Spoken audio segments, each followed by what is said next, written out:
ഇന്നത്തെ ലേഖനത്തിൽ വിശുദ്ധ പൗലോസ് ശ്ലീഹ കൊറിന്തോസുകാരെ ഓർമ്മിപ്പിക്കുന്നത് വിശുദ്ധനായി നമ്മൾ ഗണിക്കുന്ന അദ്ദേഹത്തിന് ശരീരത്തിൽ ഒരു ബലഹീനത ഉണ്ടായിരുന്നു എന്നാണ്. നമ്മൾ വീക്ക്നെസ് എന്ന് വിളിക്കുന്ന വാക്ക് തോൺ ഇൻ ദ ഫ്ലെഷ്. പക്ഷേ പൗലോസ് ശ്ലീഹ പറയാണ് അത് അദ്ദേഹത്തിൻ്റെ വിശുദ്ധിക്ക് ഒരു തടസ്സമായില്ല.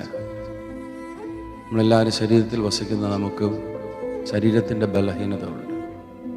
അത് നമ്മുടെ ജീവിത വിശുദ്ധിക്ക് തടസ്സമാകാതിരിക്കാൻ രണ്ട് കാര്യങ്ങളാണ് ലേഖനം. ഒന്ന്, ഞാനത് എടുത്തു മാറ്റണമേ എന്ന് കർത്താവിനോട് 3 പ്രാവശ്യം പ്രാർത്ഥിച്ചു. 3 പ്രാവശ്യം എന്ന് പറയുന്നത് ഓൺഗോയിങ് പ്രെയറാണ്. നിരന്തരമായിട്ട് നമ്മുടെ ബലഹീനതകളെ പരിഹരിക്കാൻ കർത്താവിനോട് പ്രാർത്ഥിച്ചുകൊണ്ടിരിക്കും. രണ്ടാമത്തെ കാര്യം, കർത്താവ് തന്നെ കൊടുക്കുന്ന പ്രത്യുത്തരവാണ്, നിനക്ക് എൻ്റെ കൃപ മതി. ദൈവത്തിൻ്റെ കൃപയിൽ വ്യാപരിക്കാനുള്ള മനസ്സ്, കൃപ ഇങ്ങനെ സമൃദ്ധമായിട്ട് നമ്മളെ സ്പർശിക്കുന്നുണ്ട്. നമ്മൾ വായു ശ്വസിക്കുന്നത് പോലെയാണ് കൃപ നമ്മിലുണ്ട്.